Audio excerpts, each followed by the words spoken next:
Welcome everyone, I'm Ricky from Tech Talk, and today we're going to be taking a look at the accessibility options, settings and features the Samsung Galaxy Note 10 Plus 5G variant has to offer. Sit back, enjoy, and you will be really amazed. I found some great new features to show you. First of all, I want to just talk about the setup process. So when you first get your device, Samsung seem to be one of the front runners here. They seem to offer a great range of settings to change, modify and adjust depending on your ability when you first get your device, and that's really important.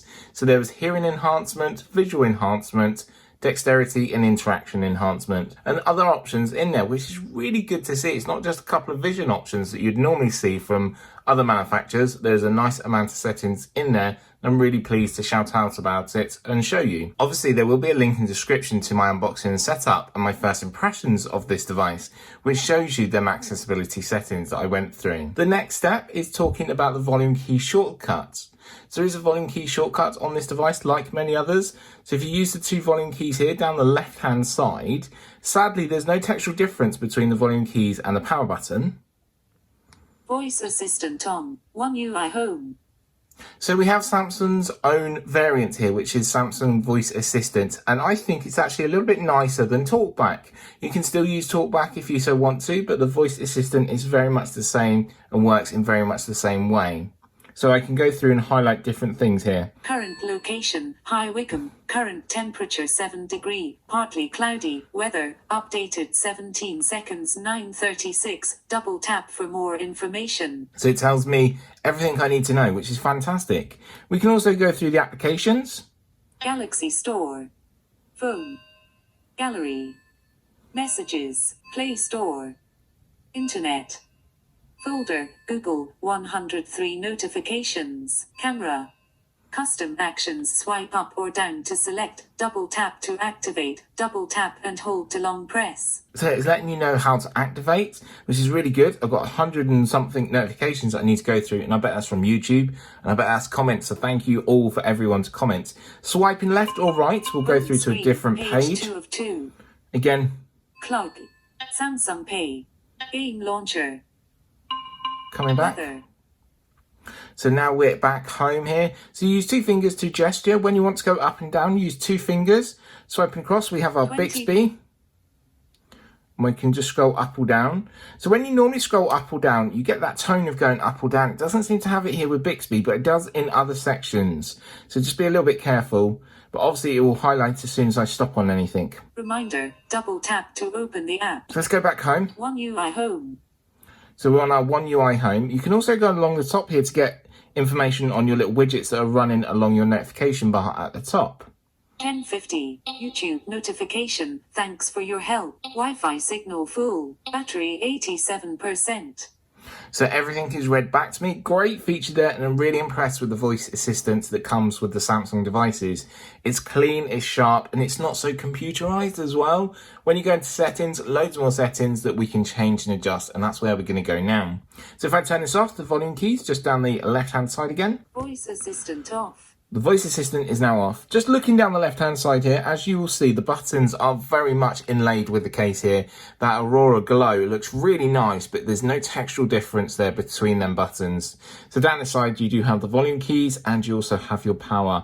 So it's a shame there that Samsung haven't actually put any textual in, but I can feed that back to them, and hopefully, maybe in the near future, they might be able to add just a tiny little textual difference to understand which button is which. Obviously, the volume controls are larger than the power switch here, but it'd just be nice to have a little bit of a textural difference. That's one little minor note that I just want to highlight. So we've spoken about Voice Assistant, but let's actually find out where the other settings are.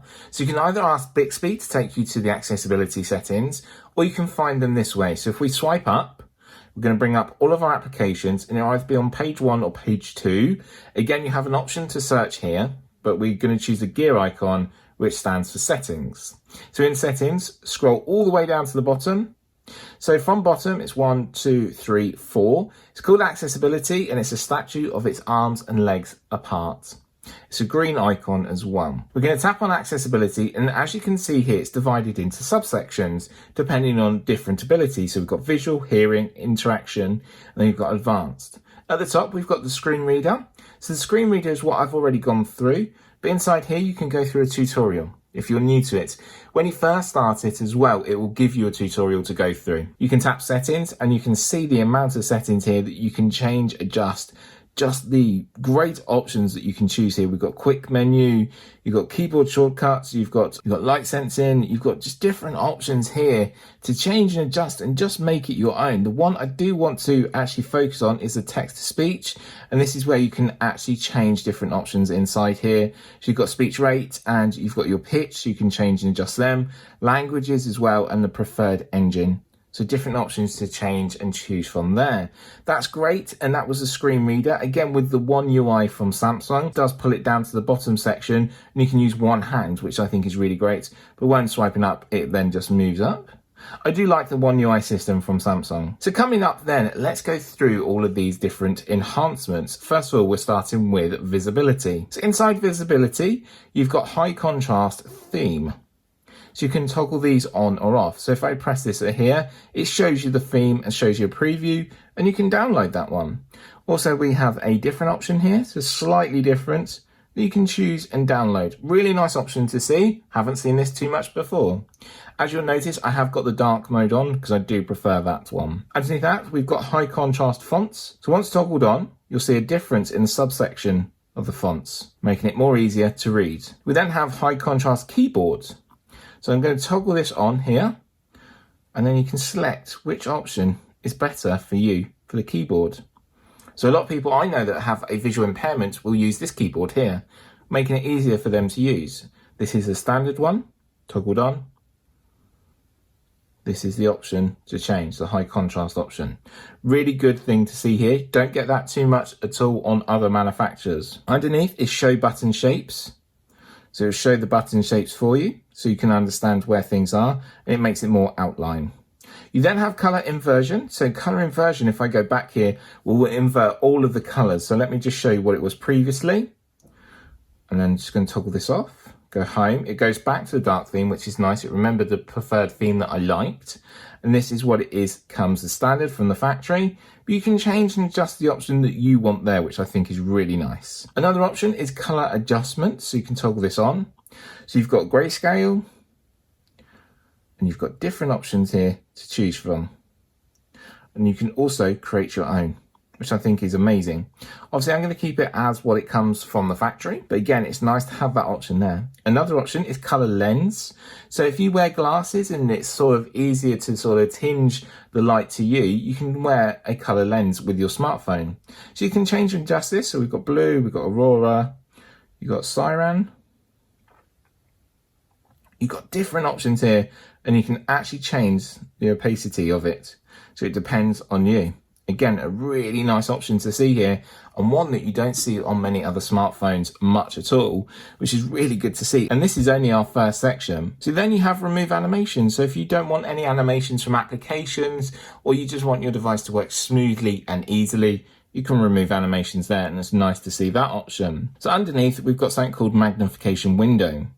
So I'm going to hit got it. So as you can see here, we have a magnifying window that when scrolling over text changes. Using 2 fingers, you can manipulate this to wherever you want it. You have a padlock, and which will lock it into place. You also have a window here that can make it a little bit bigger for you, and depending where you want to go. And again, when you scroll through here, it just makes it so much easier to actually use and read things, making it easier for your life. And that's what it's all about. So I'm just going to tap the X here, and that will dismiss that. So underneath magnification window, which is nice to see, we have magnification. So you have triple tap on the screen magnification, which we're quite used to. So 3 quick taps, we'll jump into our text here, and thanks to its Infinity O display and AMOLED display from Samsung, it will look crisp and clean, and you can really zoom in. So you can pinch to zoom in and out, depending what you want to do. You can also see your notifications and your widgets up here at the top as well. So we've got the time there. 1, 2, 3 to come back. There's also another option, 1, 2, 3. Hold on your 3rd tap with 1 finger. You can fly around a lot quicker. I actually prefer this mode because as soon as I release, it will go back to the standard zoom display, which is nice to see option there. So turn that off, come back. We also have shortcut option. So we're going to toggle this on. We're going to hit OK. We've got it. Down here at the bottom, you might understand this. So down here at the bottom, again, we've got our accessibility figure here with his arms and legs sort of So down here at the bottom, you've got your accessibility figure with arms and legs outer part. Tap this. As you can see, we've got an orange halo around our display. Tap anywhere and it zooms in. Again, you can use 2 fingers to pinch in and out to zoom. And you can also use 2 fingers then to move around. Tapping that icon down here at the bottom again will take you back to your standard zoom. So 3 great ways of zooming, actually 4 with the window. That's really nice to see. Underneath, we've got the option for a large mouse or touchpad pointer. So you can use a mouse or a touchpad interaction control with your device. And that's really nice to see. And then one of my favorite options is the font size and style down here at the bottom. So you can have bold text, making it a bit easier to read. Font style is set to its standard, but you can change and adjust depending on you. And also the size. So I've currently got it on quite large, but you could also make it quite small, just choosing which option best suits you. And again, all of this is just around you. Just make it your own device. Then at the bottom, we've got screen zoom, and this will change the display size as well. So this will make everything larger. Again, you can make it small or larger as much as you want. So that's all the sections that we get in visibility enhancement. Really pleased with all of them options. So coming back, so moving on now to our hearing enhancement section. At the top, you've got hearing aid support. So this device will support hearing aids. You've got the Bluetooth hearing aid option, and then at the top, you've got hearing aid compatibility, and it'll tell you which hearing aids are compatible with your smartphone. A really good option to see here, and you don't see that too many times. Underneath that, you've got amplify ambient sound, so you can toggle this on or off. It will ask you then to connect your headphones. So make sure that you connect your headphones for this option. Underneath that, you've got adapt sound. So you can adapt sound by your age. Again, this will require your headphones to be used, but some headphones tuned by AKG come in the box. But this is a couple of new options that I haven't seen too much before. You've got left or right sound balance, so depending on your options there. You've got mono audio. You've got mute all sounds, so if you are deaf, you can then mute all sounds if you so wish to. The next option we have is live transcribe. So I really like this option, quite a new option, but I've seen this on a couple of devices now. So we're going to toggle this on. I'm going to hit OK and hit got it. And you've got our little accessibility figure here. And live transcribe will begin to talk and dictate everything I am saying. Hopefully this will be correct, and it helps me make notes, and it also helps me create ideas for the channel and creates new videos for everyone to view. And obviously I can go back here and go back through. But it's a really handy option to actually have. I actually really like that option. I think it's a good option to actually have, potentially, because then you can actually help write notes, create notes, and actually help with ideas on different things. So live transcribe is a great option there. I have used it for a meeting as well. Obviously I can't show you them notes because it is private and confidential notes from members from the meeting. It worked pretty okay for an hour meeting. I would say it got about 75% of the conversation correct, which was really good. And that was with 4 to 5 participants from the meeting. So I thought that was actually quite impressive. Obviously it will get better over time. So underneath that, we then have subtitles.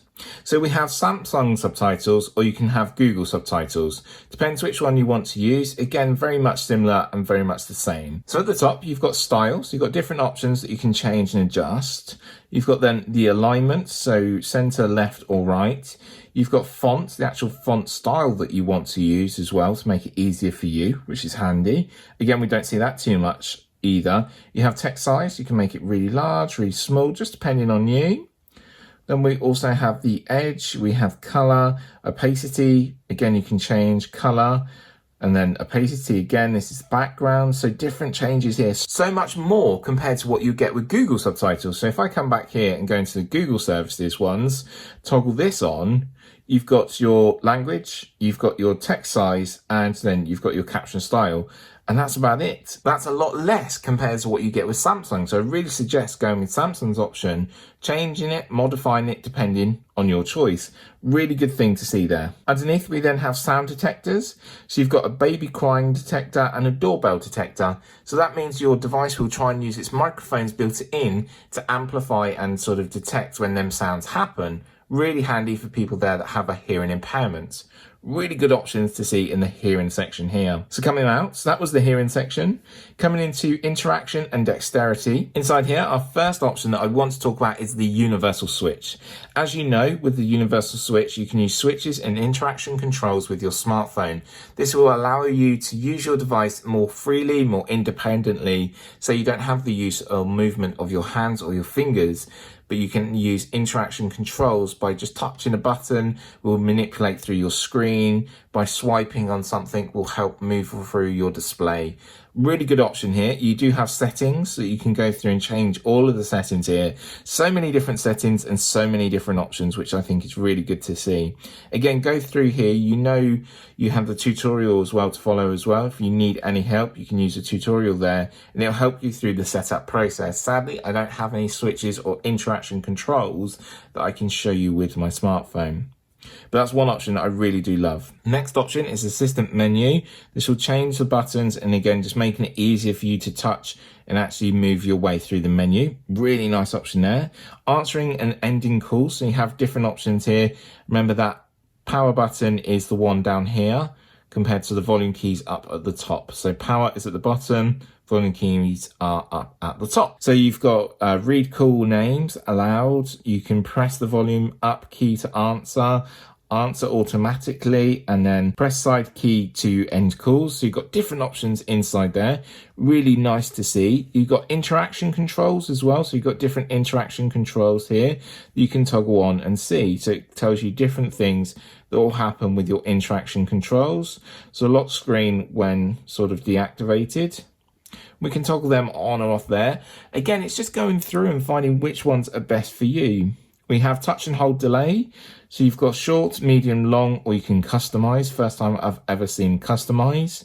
Tap duration as well for duration of tap, just depending on people with the interaction control. You also have ignore repetitive touches. So anyone that has a shake or a tremor, this is where this option will help you. Click after pointer stops moving. So this is when you're using a mouse or a touchpad to manipulate your way around the device. You can use that. Also, you have sticky keys, you have slow keys, and you have bouncy keys. Again, you can go in here, identify the option that you want to change and adjust, making it easier for you. A really nice amount of settings to have there. Really pleased to see all them options. Then we have advanced settings. So you've got side and volume up keys. So you've got different options that you can actually allow this to do, and you can change everything. So you've got magnification window, you've got voice assistant. You can toggle it to do whatever you want. Volume up keys. So this will bring on voice assistant. You've got flash notification. So if you want to use the flash notification, you can do. So you can either have the flash from the camera at the back here.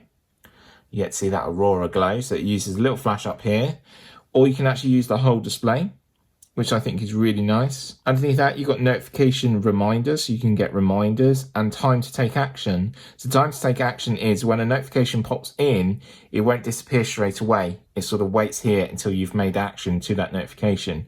Really handy tool to actually have. Then also you have voice labels down here at the bottom. So we have 2 installed services at the moment. Again, you can toggle these on or off when you want to. A couple of sections down here at the bottom about accessibility. So you've got a bit more information about accessibility.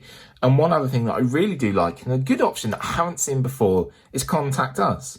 So tap on Contact Us and this will take you to Samsung's website. You can get in touch with their customer service. You can contact Samsung if you so wish to. A really good option, and I'm really pleased to see that on here. And I think I'd like to see that more from other manufacturers, to actually put a contact tab down there if you're having issues, because likes of Samsung, Apple and Huawei have separate accessibility telephone numbers to help customers that do have a disability or need to change the ability to use their device. Really pleased to see that on here. So that was all the settings that we're going to find in the accessibility menu. There are some other settings that I do want to talk about, and that's in the display. So now let's jump into the display settings, but I'm going to do this with Bixby. Open display settings. Open display settings. There we go. It takes me straight into display settings. You can also do this with accessibility. So at the top here, we've got our brightness. I have to have it on full brightness, otherwise you'll get that flickering on the screen. You've got adaptive brightness as well, which is really good. This will change and adapt the brightness depending on your light source around you. So currently this side, to my left-hand side, I've got a window open with the sunlight coming in, natural light. To the right-hand side, I've got a studio light. So obviously you're getting shadows here, there and everywhere. I do apologise, but it will try and adapt to that light. So if I toggle this off here, it will start to change depending on the color of the device and the theme. So obviously the brightness has gone down, so let's turn the brightness all the way up. But again, that's really nice to have, and that will help at nighttime. Another option that will help with nighttime is the blue light filter. So you toggle this on here and it'll start to opaque over time, and you'll see a little bit of a difference here compared to when I've shown you my home screen. Again, you'll get to see it more in depth when actually at night time, but I do recommend using that. You also have dark mode here, so you can toggle off dark mode. I do like dark mode though, it makes it so much easier to read everything in the menus. You have screen mode here, so you've got vivid or natural. So you can choose, again, the options that best suit you. So I like that there. Font size and style again. So you've got the options that we've seen in the visual enhancements. Screen zoom, again, you can change. So it does repeat some of them, but some are in here that you haven't seen before. Screen resolution, push to its highest. It will come in the FHD Plus as default, so make sure you go and change that inside here. You've got full screen applications if you want to use that. Screen timeout is really good for when you're creating videos, because otherwise if I don't touch the display after 30 seconds or 10 seconds, it'll actually lock my device. So that's the way I've used this at the moment. You've got home screen here as well, so you've got information about your home screen that you can change and adjust. So much in here that you can just make the device your own. You just got to delve in and actually find it for yourself. Underneath that is easy mode. So easy mode is on. It also gives you some other options as well. So if I go home now, it's very much big and bulky buttons, big and bulky button shapes. It's a lot more intuitive than what it was previously, but it just makes it a little bit easier to use your device. So you can toggle this on or off depending on you. But obviously it just makes it easier, say an older generation was using this device, or maybe for a young child. Wouldn't recommend giving them a brand new device though. Navigation bar is next, and then you can obviously have full gesture control if you want to. Please note sometimes the accessibility icon won't come up with this option. You'll need to have your navigation bar. You can turn them left to right, right to left. Really good options to have there. Don't normally always get that. Then you have accidental touch prevention. We've seen that before. Touch sensitivity is another one, so just depending how touch sensitive you are on your display. Then we've got show charging information, so you can talk about your battery there. You've got screensaver if you want to. You've got video enhancement down here at the bottom. You've also got visibility enhancement down here, which is really handy. You've got an always on display, which I already have, which is great. But coming back home, it's just amazing the amount of settings that Samsung have offered to their device, and it gets better each and every time. With Bixby, it can be really helpful and really useful to use as well. But also there is a couple of other options that I found. So as you know, this is the Samsung Galaxy Note, which does include an S Pen. So with the S Pen here, you've got a range of different options, but there's also a couple of accessibility options, which is really handy to see. So one of them is magnify. So I'm going to tap on magnify here. So if I come up close to my display, it actually, without touching my display, gives me a magnifying window. At the top, I can change the size, but I can just read everything I want to read, which is fantastic to see. Haven't seen this before, and it's actually using something that comes with the device, like the S Pen here, to use it to your advantage, which is really nice to see. A really good option there. All you do is hover over, it will detect the pen is close, so don't actually touch the display, so just hover over. I'll just try and show you how close you've sort of got to get. It's quite hard for me, having a visual impairment, to actually judge the distance between, but obviously that window will come up for you, which I think is a really good option here, a nice option to see, which I think is really handy. By pressing on the X there, that'll disappear. But obviously there are a few other options, but that seems to be the best accessible option that I've found with the Samsung Galaxy S Pen. Of course, you can manipulate your way around the device with the S Pen as well. You can take photographs with a click of the button, which is really handy. You can use the face gesture, and you can also use hand gestures as well to take photographs, which is really good. But the S Pen is a great feature, and please watch out for my video on the S Pen coming up very soon. But otherwise, talking about accessibility, I am so impressed with the amount of settings that Samsung offer. So right from the beginning, you've just unboxed your device, you're ready to set up. There you go, accessibility settings are there ready to help you. You may have set up your device and want to use voice assistance. You can do using the volume key shortcut. That's already pre-programmed into your device and will work straight away. Again, great thing to see there. Really impressed to see it. Then the amount of settings is fantastic. The amount of settings that are on there really impressed me. I'm so impressed to see all these settings available, even using the S Pen. fantastic options, and well done to Samsung. Highly recommend them always, because all of their products normally carry the same amount of settings. So they will work from all of their series, right from their budget range all the way up to their flagship range. And I'm really looking forward to testing out some of their S20 ranges and also the Samsung Galaxy Z Flip as well at some point. Thanks always for watching. I really hope you've enjoyed this video, and if you do have any questions or queries, please make sure to leave a comment down there below. I'll be more than happy to help. So a couple of questions. What do you think? Are you impressed with the amount of settings that are on here? Are you a Samsung user and you already use these settings? Please let me know. And also, could there be more settings? Could you think of another setting that could be on here to help anyone with any ability to make it easier to use their device? So thanks always for watching. Make sure you subscribe and hit the notification bell to keep updated on all of my latest videos. And if you have subscribed already, thank you so much. And from me, Ricky, I'll see you in my next video. Bye for now.